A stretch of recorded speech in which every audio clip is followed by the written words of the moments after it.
Car le Seigneur, c'est l'Esprit. Et où est l'Esprit du Seigneur, là est la liberté. Et nous tous qui, le visage découvert, contemplons comme en un miroir la gloire du Seigneur, nous sommes transformés en cette même image, allant de gloire en gloire, comme de par le Seigneur qui est esprit.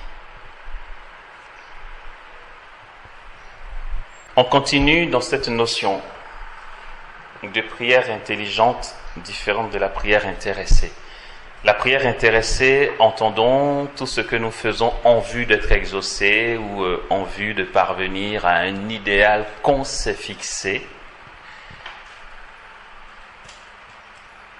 Le tout, c'est d'arriver à laisser Dieu être Dieu en nous, mais Dieu tel qu'il est, non pas Dieu tel qu'on pense qu'il est, ok? Et pour cela, il faut qu'on s'oublie soi-même pour le laisser vraiment naître en nous. La prière intelligente, c'est ça, laisser Dieu être Dieu en nous. Ok. Voyez, frères et sœurs, ce à quoi nous sommes appelés en Dieu n'est possible que par ce dépouillement et ce lâcher-prise. Parce que nous avons beaucoup d'apostolats, beaucoup de choses que nous faisons dans l'Église et dans les communautés fraternités qui sont des œuvres pour Dieu. Or, faire des œuvres pour Dieu a un côté risqué. Si je décide de faire quelque chose pour Dieu, c'est sur la base de ce que je crois que Dieu veut que je fasse. Et non pas ce que Dieu veut faire. J'ai entendu des gens dire, écoute, on n'a qu'à sortir de la communauté, on va fonder la nôtre, ils vont voir ce qu'est une communauté. Non, mais ça a existé, j'en ai entendu. Ça fait, là tu as envie de dire, l'appel il est où là mon gars? C'est ma décision, je vais faire une communauté, ça a une apparence pieuse, c'est une communauté religieuse où on va prier, où on va annoncer l'évangile. Dieu sera là, parce qu'il a dit, là où vous êtes 2 ou 3 réunis en mon nom, je suis là au milieu de vous. Comme plein d'autres ont fait beaucoup de choses et ni vu ni connu, les fruits on ne les voit même pas, parce qu'on s'est agité. Il ne s'agit pas de faire des œuvres pour Dieu, il s'agit de faire l'œuvre de Dieu. Entrer dans la dynamique de ce qu'il fait, se livrer entre ses mains, être tout abandonné à ce qu'il veut faire. Or, nos blessures, ce que en psychologie on va appeler la carte du monde, chacun a sa carte du monde, c'est-à-dire la manière dont moi j'interprète le monde. Ok? C'est pas pareil pour l'autre.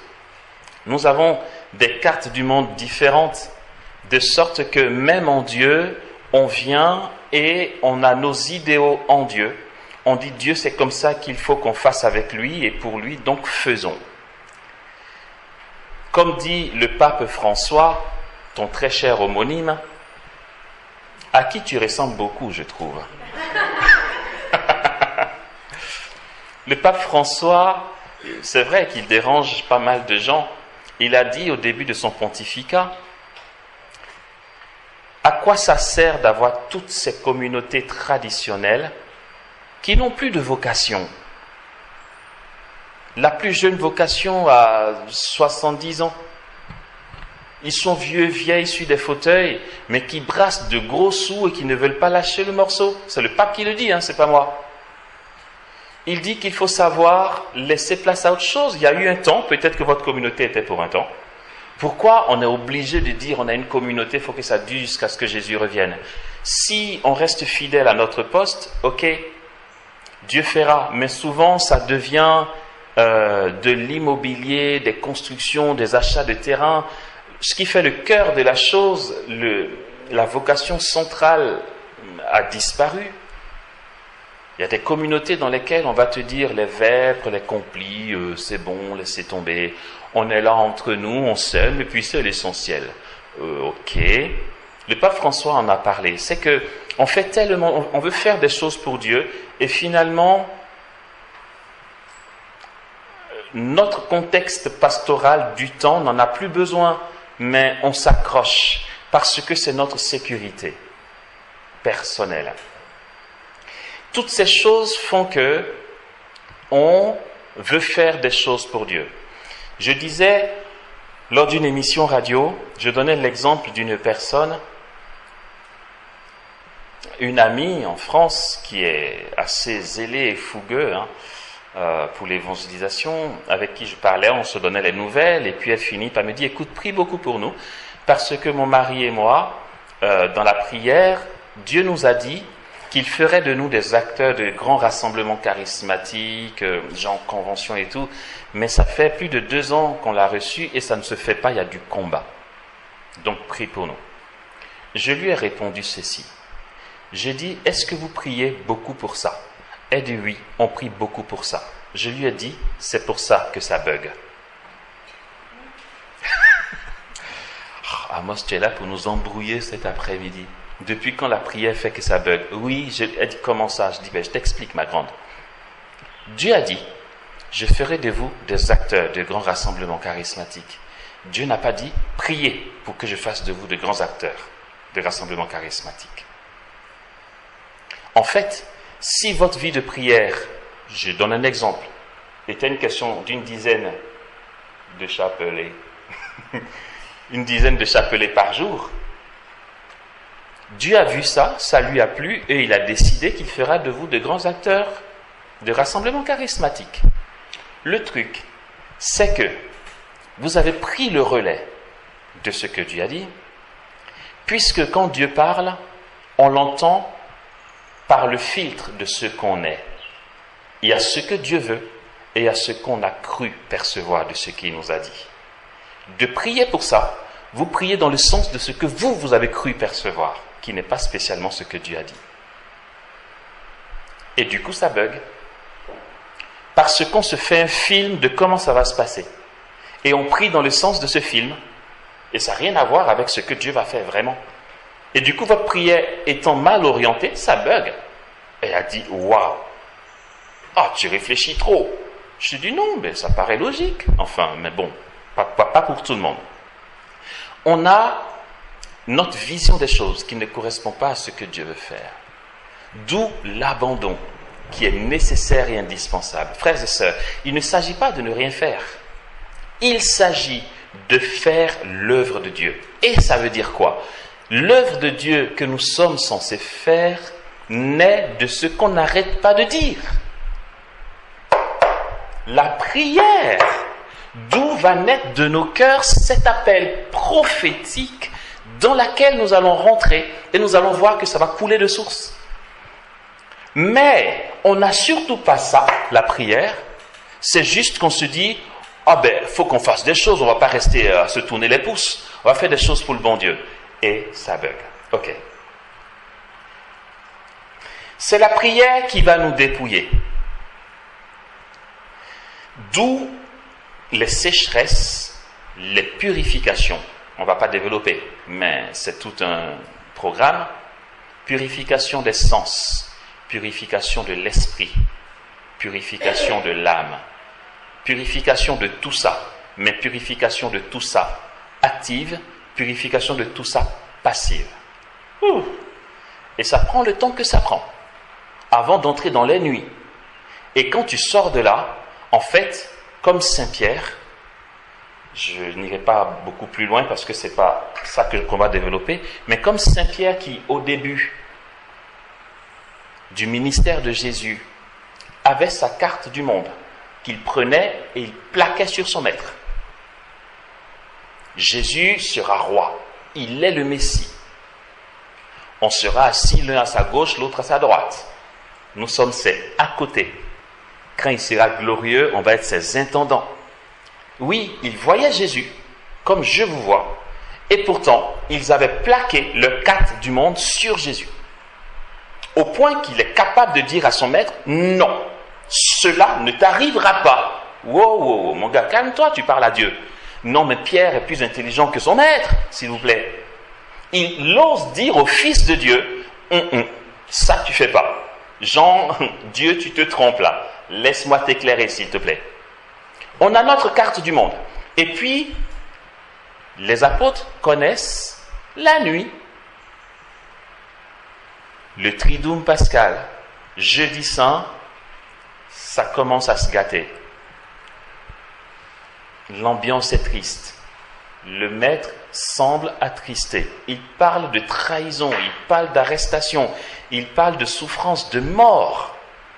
L'ambiance est plombée. Alors que la nuit du jeudi a commencé par une fête qu'on appelle le Seder, d'accord, voilà, vous aurez l'occasion de savoir avec la communauté des béatitudes, mais on boit beaucoup de vin, on chante les psaumes des montées, on danse un peu comme on faisait la dernière fois, et puis l'ambiance est plombée. Ok. Il traverse une purification très rapide, très condensée, et Pierre, au cœur du truc, est toujours de bonne volonté. Il veut faire des choses pour son maître, mais il ne s'agit pas de ça. Seigneur, je te le dis, même si tous t'abandonnent, moi, je ne t'abandonnerai pas. Serait-ce jusqu'à la mort, j'irai avec toi. Pierre aimait son maître de tout son cœur, c'est pas le problème. Il était sincère, c'est pas le problème. Mais ce qui est sincère n'est pas ce qui est la vérité, malheureusement. Puisqu'il croyait ce qu'il disait. Sauf que concrètement, dans ce qui est vrai, il en était incapable. La preuve, c'est qu'il a régné son maître 3 fois. Il a vécu sa purification, son brisement, son dépouillement. Je vous assure, celui à qui Dieu a donné les clés de l'Église, j'imagine un peu l'ambiance entre la mort et la résurrection de Jésus. Ils ont dû dire, hey, c'est toi le chef, viens nous parler. Mais comme il sait qu'il est lâche et qu'il a régné son maître, tu n'as même pas envie qu'on t'appelle maître ou chef, tu vois. Là, on dit chef et puis tu as l'impression qu'on t'a insulté. Tu dis, les gars, arrêtez. Je suis tout sauf un chef, là. Parce que je suis un lâche. Pierre est brisé. Sa carte du monde s'écroule. Primo, il dit à son maître, je vais t'accompagner jusqu'au bout. Jésus dit, Pierre, Satan te réclame, mais j'ai prié pour que ton pied ne défaille pas. Tais-toi. Non, mais le mec, il a la grande gueule. Excusez-moi l'expression. Il dit, j'irai avec toi jusqu'à la mort. Jésus renchérit en disant, le coq n'aura pas chanté que 3 fois tu m'auras régné. Jésus me dit ça, je dis, Seigneur, bon, écoute, comment tu peux m'épargner ça? Mais Pierre ne dit rien, Jean, mon gars, tu me connais mal. Tu ne sais pas que je suis un mec, je suis très fidèle. Tu vas voir, je vais faire mes preuves. Il compte sur ses propres forces, il est de bonne volonté, comme nous tous. On veut faire des choses pour Dieu, mais on a notre conception des choses qui n'a surtout rien à voir. Et comme il a dit ça, il faut qu'il gère. Les autres sont fatigués et ailleurs. Jacques, Jean et lui sont à Gethsémani avec le maître. Pierre dit, moi, je suis fidèle. Ouais, il a Gethsémani. Sauf que Pierre, la chair humaine, c'est la chair humaine. Tu as bu des coupes de vin, donc veiller toute la nuit, c'est chaud. Quelle que soit ta bonne volonté, quand tes paupières ont décidé que tu vas dormir, tu vas beau être le mec le plus musclé du monde, tes paupières gouvernent sur toi. T'es là, tu fais... T'as envie de faire ça, mais ça retombe. Pierre dort. Jésus dit, Pierre, tu n'as pas pu veiller avec moi 1 heure. Il se réveille. Il dit, attends, qu'est-ce qui se passe? Le mec, il n'est pas bien. Et vraiment, Pierre veut gérer, d'accord? Mais la fatigue prend dessus. Et il dort. Moi, il est largué. Et quand les soldats arrivent, Pierre veut tenir sa promesse. Il sort l'épée et il coupe l'oreille du soldat. Pensant que son maître allait dire, waouh, c'est bien, tu es vraiment avec moi. Jésus dit, wow, tu fais quoi là? Remets ton épée au fourreau. La coupe que le Père m'a donnée à boire, vais-je la refuser? Pierre ne comprend plus rien. Est-ce qu'il veut qu'on le défende ou pas? Quand je suis fatigué, que je dors, il me le reproche. Maintenant que je suis réveillé, que je veux le défendre, il me le reproche. Je suis largué. Oui, tu seras largué. Parce que tu ne maîtrises pas Dieu. Si tu ne le laisses pas mener ta vie, tu seras toujours largué. Tu vas te cogner le visage au mur tout le temps. Alors, dans cette ambiance-là, où on arrête son maître sous ses yeux, son maître reçoit des coups, l'ambiance paraît violente. Quelqu'un vient lui dire, toi tu es avec lui. Non mais Pierre est largué. Là il n'a même pas la force de se rappeler qu'il faut qu'il soit fidèle. Il renie son maître. Et puis quand le coq chante, tout lui revient. Pierre est brisé. il est broyé. Et là, jusqu'à la mort de son maître, il n'est même pas capable d'être au pied de la croix. Pierre est fracassé là. Là, ne lui demande rien. Je veux dire, il est l'ombre de lui-même. Il ne sait pas quoi faire, comment faire, que dire, quoi dire, où aller. Il est juste fracassé. Le lâcher prise. Je m'ennuie, je ne sais plus faire, je suis juste là. C'est bon ça. Et puis à la résurrection, voici ce qui se passe. Et on va avancer parce que 17h approche. À la résurrection, je ne suis pas dans la tête de Pierre, mais j'imagine, comme je suis un homme comme lui, il est content que son maître soit ressuscité. C'est la joie, c'est cool, mais au fond de lui, il y a un petit truc. Le moment, je ne sais pas, est-ce que Pierre a envie de parler à son maître pour lui dire, en fait, je cherchais l'occasion de te demander pardon pour ce qui s'est passé avant que tu meures. C'est vrai que tu es ressuscité, mais il faut quand même qu'on en parle, parce que moi, j'ai ça sur la conscience. C'est chaud. Et Jésus sait.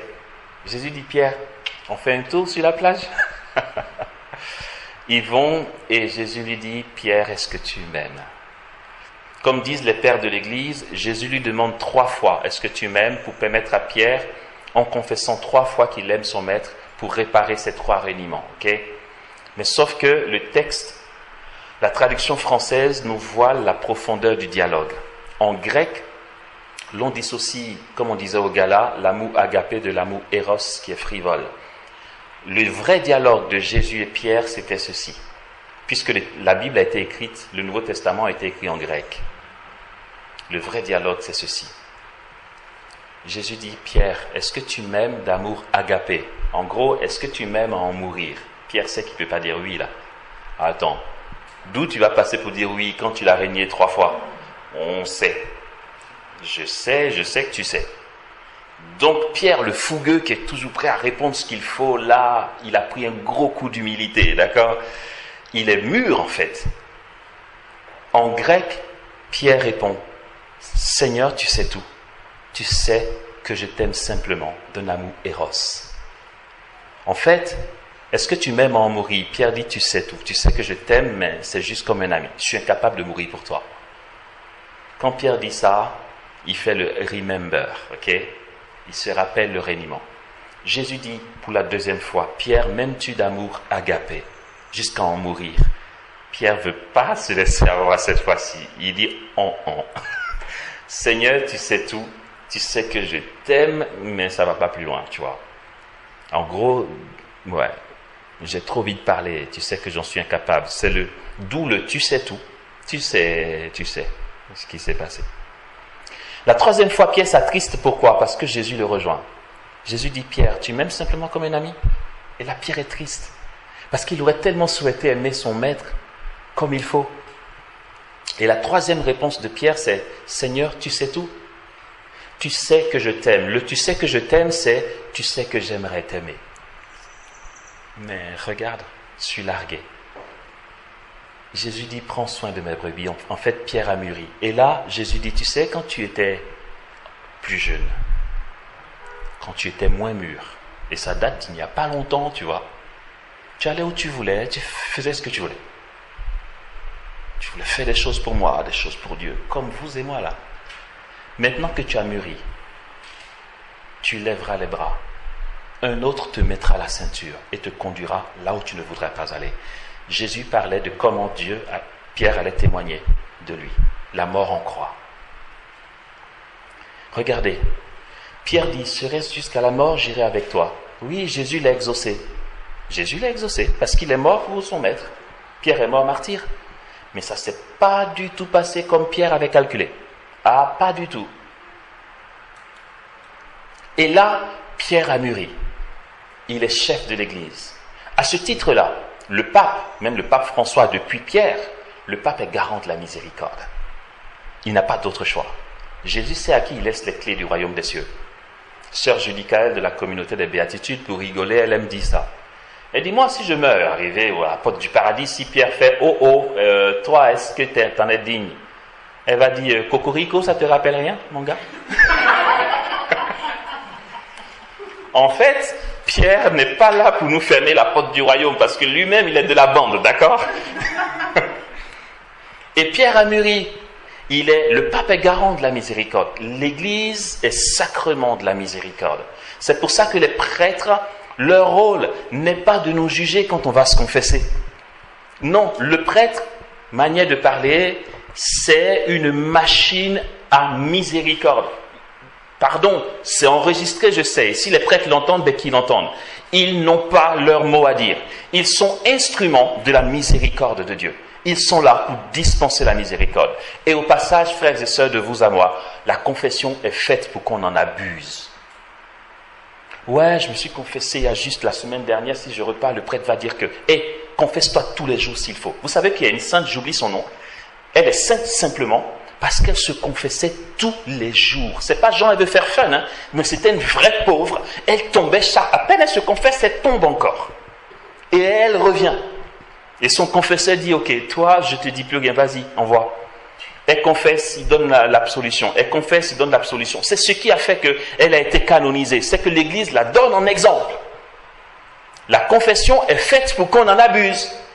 Si vous entendez un prêtre dire, ouais, tu exagères, tu abuses, je ne te confesse pas, allez voir un autre prêtre. Et puis à la rigueur, vous pouvez le dénoncer à l'évêque. Oui, dites que c'est Amos qui a dit ça. La miséricorde est faite pour qu'on en abuse, d'accord? Ok. On avance. Oh, ça passe vite. Ok. Du coup, nous comprendrons, frères et sœurs, qu'en fait, comme Pierre, on n'a pas à avoir des idéaux en Dieu. On a juste à laisser Dieu faire. Mais on a beau dire, ça ne se fabule pas. Il faut qu'on y parvienne. C'est la prière qui nous brise. D'accord. Cette prière dont nous parlons, heureusement qu'on se voit demain. Ouais, donc c'est bon. Cette prière intelligente va consister à quoi? Il faut que je ferme ce truc. La prière intelligente va consister à quoi?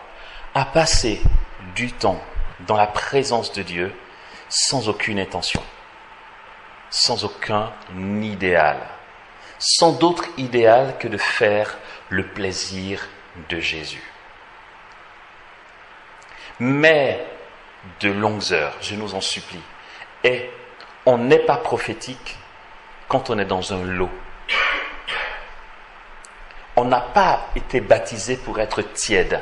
On n'a pas été baptisé pour être régulé. Saint Bonaventure, j'aime trop citer ça parce que moi ça me parle. Saint Bonaventure a dit un truc que l'Église a refusé. L'Église a raison d'avoir refusé.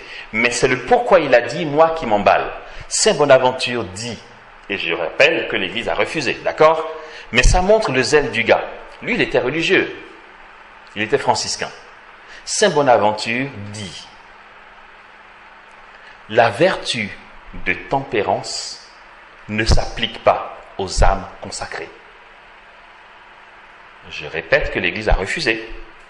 En gros, il dit, tu t'es pas consacré pour faire attention un peu, faut que je fasse attention à ma santé, que je fasse attention à ne pas trop en faire. Soit tu es donné, soit tu n'es pas donné. Il dit, la vertu de tempérance ne s'applique pas pour les âmes consacrées. Ton âme est consacrée pour Dieu. Quand on dit je te consacre ma vie ou je te consacre ce stylo, c'est quoi? Je veux dire, faisons ce que tu veux. Pas de tempérance. On se donne ou on ne se donne pas. On choisit de se donner pour Dieu. On s'abandonne entre ses mains. On se livre complètement et on le laisse faire comme il veut faire.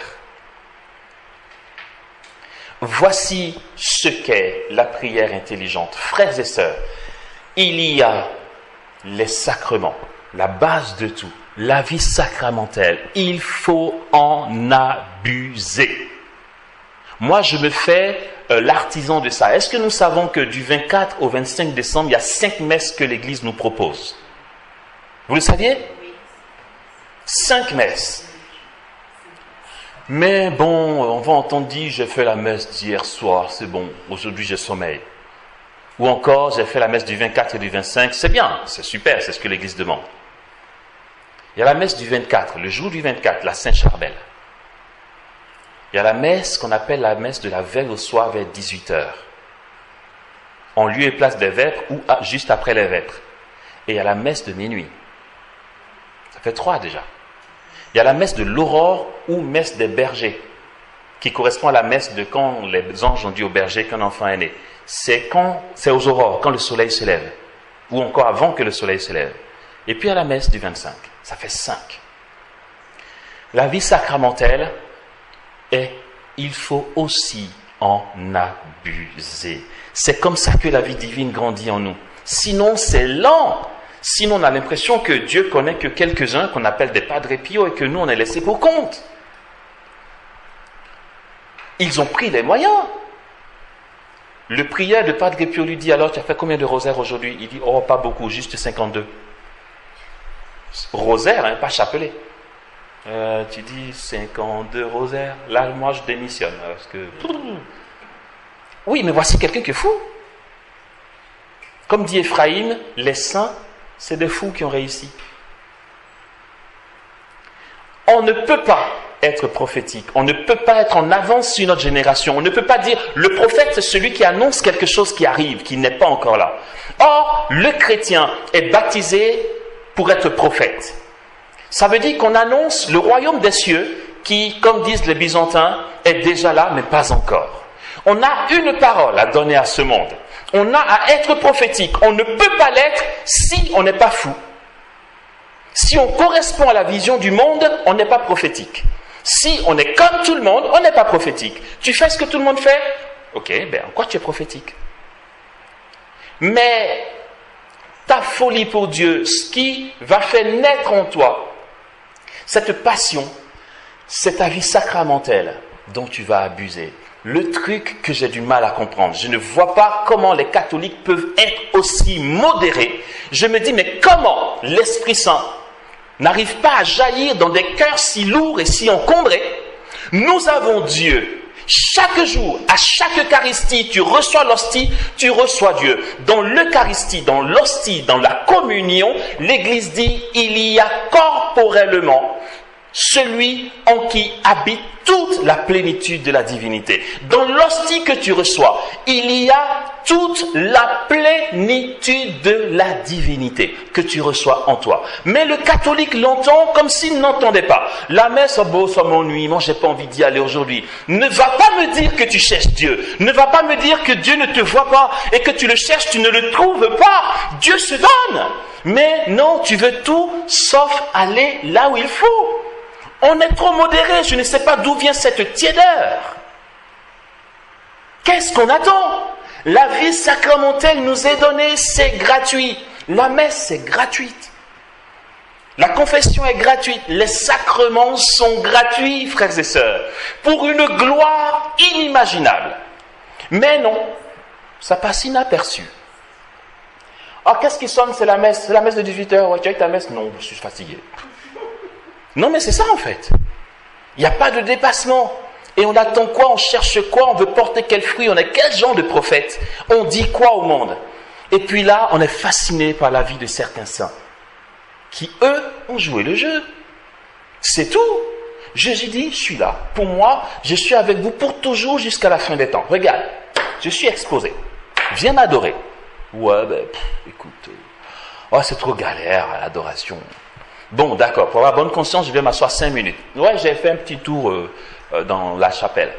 Juste pour confier mon business, ou confier mon boulot. En partant au travail, moi, je m'arrête tous les jours, je fais 15 minutes à Jésus. Si tu veux, t'es pas prophétique, mon gars. Tu survis. Ouais.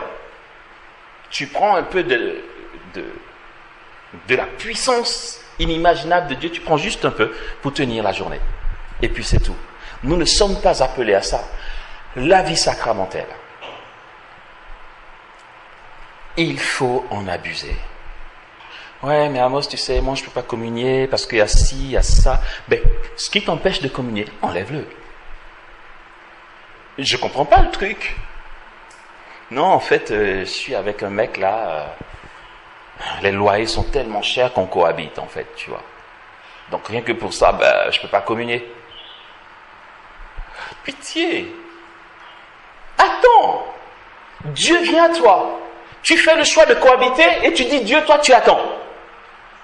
Prenons les moyens, frères et sœurs. Dieu nous est donné. Et l'enfer, c'est pas Dieu qui nous y envoie, c'est nos choix.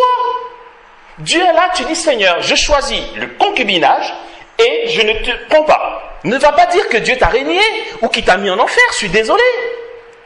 Il dit viens, tu dis je ne peux pas. Mais pourquoi? J'ai un mec. D'accord. Ouais, est-ce que je vais aller au paradis prier pour moi? Dieu se donne. On a un éclat à laisser transparaître. On a à parler à ce monde. Il faut qu'on soit une question pour cette société. La mort de Jésus, comme dit Paul, est scandale pour les Juifs et folie pour les païens. Et nous, ces membres de son corps, sommes appelés à la même chose. Ouais. Si tu n'es pas une question et un scandale par ton zèle, tu n'y es pas encore. C'est qu'alors tu es dans un compromis, dans un entre-deux. Ne va pas dire, on a eu une session, une récollection, tout ce qu'il a dit, moi je ne le vois pas, mais tu ne vas pas le voir. En commençant, j'ai dit, si on fait ça, ça marche à tous les coups. On ne fait pas, ça ne marche pas. Ce n'est pas mon enseignement, c'est l'Église qui le dit.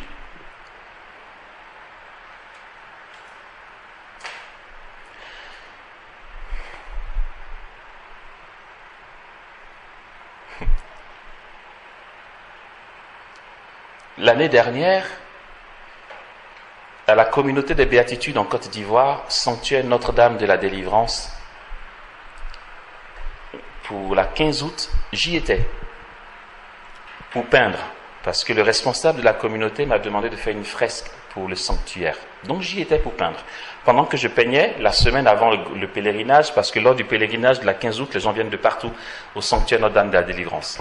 L'année dernière, 2018, il y avait jusqu'à 40 000 pèlerins au sanctuaire Notre-Dame de la Délivrance. Et juste avant le pèlerinage, il y a une retraite. Et à cette retraite, il y avait à peu près 1300, 1400 personnes en retraite. Avec le père Luis Matos. Vous en avez entendu parler? C'est un prêtre de la communauté des Béatitudes, un des premiers, un des anciens. Il est assez âgé maintenant. Celui qui nous a formés, François le connaît, enfin, c'est le père Luis Matos, quoi. C'est big respect. Là, c'est le baron, tu vois. Je veux dire, c'est un prêtre, un ancien. C'est lui qui a prêché la retraite. J'entendais ce qu'il prêchait parce que moi, j'étais sur mon échafaudage en train de peindre.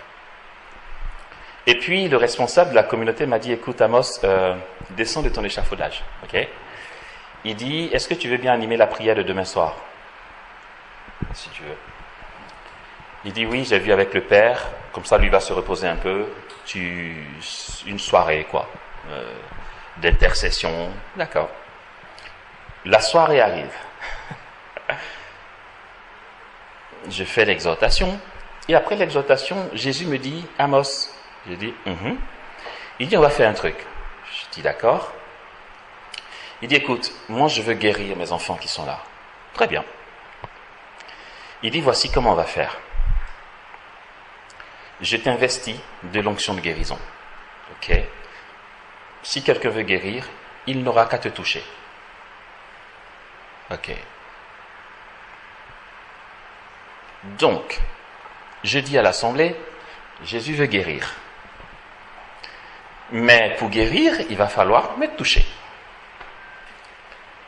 Le Père qui nous a formés était assis là.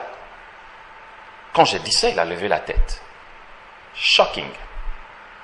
Non, mais il n'exagère pas un peu ce petit. Donc, dans son regard, j'ai vu que le mec, il se disait, wow, où on va là? Moi, j'étais tranquille. C'est le maître qui m'a dit. Je lui ai dit, c'est pas grave, si tu es trop choqué, demain tu me demandes plus d'animer, c'est tout. Pour l'instant, c'est moi qui anime. Donc, j'écoute le maître. Je vois François qui arrive. François, donne-nous 5 minutes et demie. D'accord, merci. Mais comme il y a du monde, il y a plus de 1300 personnes. On fait une procession de venir toucher Amos, c'est un peu chaud quand même. C'est vrai que dans l'apparence, c'est pas très joli. J'ai trouvé un compromis. J'ai dit aux gens, il y a une telle présence de guérison ici que si quelqu'un me touche, il guérit. Donc, Il y a des petits murmures dans l'assemblée.